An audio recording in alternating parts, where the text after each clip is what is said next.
Here's a complete guide on how to finally become fluent in English. Step 1. Watch and listen to English daily. Look, you already spend hours a day watching content anyway, right? So just switch more of it to English. Watch comedy, movies, documentaries, podcasts, whatever you actually enjoy. The point is to hear real fast English spoken by fluent or native speakers every day. If it's too hard to understand, use English subtitles. At first, your brain will get tired and you will feel like you have to concentrate so much just to keep up. But if you stick with it, you'll reach the point where understanding English feels effortless. And the best part, you'll start picking up words, phrases, and pronunciation naturally, without even trying. Step 2. Don't translate everything. Translation is fine sometimes, but if you translate all the time, absolutely everything, you'll never train your brain to think in English. So next time you read a short text or something that's challenging to understand, don't rush to copy-paste it into Google Translate. Instead, take the words and phrases you don't know and look up their English definitions. Read a few example sentences, and you will get their meaning without translating. Plus, this way it'll be easier to remember all that new vocabulary. Also, when watching something, don't use subtitles in your native language, because you'll end up focusing on the translation instead of actually trying to understand directly in English and paying attention to the pronunciation. Step 3. Record yourself speaking. It's really helpful to hear and see yourself from the outside sometimes. So grab your phone, hit record, and talk for a couple minutes about anything you want, in English of course. Then watch the video you filmed. You'll notice how you sound, how confident you seem, and the mistakes you didn't realize you were making. Plus, if you do this daily, you can even track your progress and compare day 1 with day 30 and see how much better you've gotten. Step 4. Don't study English like it's a school exam. Forget about sitting down with textbooks, memorizing rules, and solving tests. That's boring as fuck and not very effective. You can learn faster and in a more fun way from real-life input, chatting online, listening to podcasts, watching YouTube videos about slang and swear words. Because that's the English people actually use. Nobody speaks like a textbook. You have to stop treating English like a school subject. Step 5. Practice speaking with real people. Talking to yourself is great, but at some point you need real conversations. You need to find someone to speak with. It could be in real life or online, it doesn't matter. So maybe you have a friend who's pretty good at English and can talk with you once or twice a week. Or you can join an online speaking group. Or, right under this video, ask in the comments if someone wants to practice with you. I'm sure many people would be happy to. There are a lot of opportunities to find a speaking partner, especially on the internet. You just need to look for them. Step 6. Improve your pronunciation. Your pronunciation matters more than you think. You don't need to sound exactly like a native, but you do need to sound clear and natural.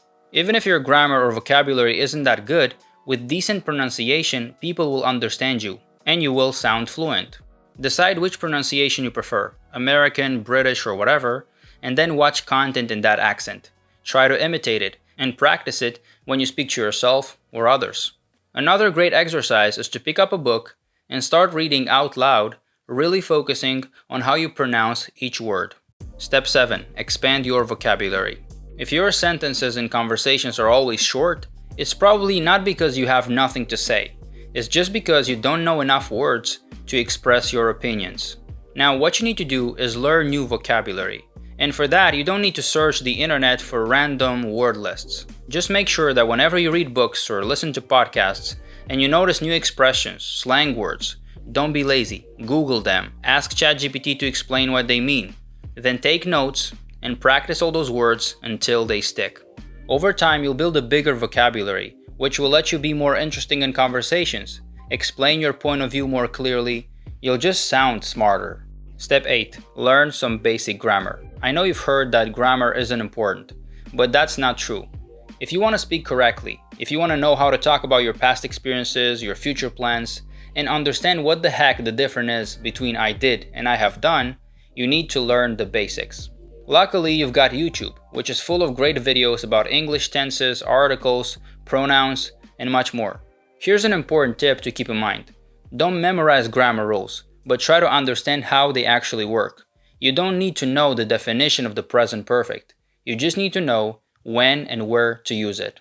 Step 9. Use English for real-life tasks. If I had to give you only one tip that could improve your English the most, It's this one.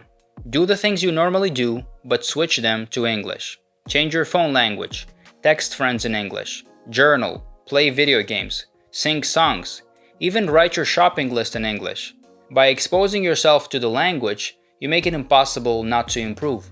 You don't need to move abroad to surround yourself with English. You can create that environment right where you are by simply using it in your daily life. Step 10. Get feedback. You'll never notice all your mistakes on your own. That's why you need correction and feedback. Ask a friend who speaks good English to correct you whenever you mispronounce words. Tell ChatGPT to check your writing and fix grammar mistakes. When you have questions or need some suggestions, feel free to ask in the comments. Feedback is very important because it shows you what's already working and what needs fixing. Step 11. Don't stress yourself out. I know English can be hard. You often get stuck, make a bunch of stupid mistakes, but that's totally normal. So don't pressure yourself to be perfect, and definitely don't compare yourself to others. Instead, treat English as just another useful skill you're trying to learn. Focus on having fun and enjoying the process. If you stress too much, you'll start hating it and eventually quit. Step 12. Stay consistent. When you try to get good at anything, one of the most important things is consistency. Practicing once in a while when you feel like it doesn't really work. You need to make learning English a habit. Set aside 1-2 hours a day to focus on English. Read books, watch videos like this one, learn vocabulary, practice speaking, and try to skip as few days as possible. It's really about doing the same things over and over again until you get good at them. So, if fluency is what you really want, and you are willing to put in the effort, then follow these 12 steps, and I guarantee you will get there.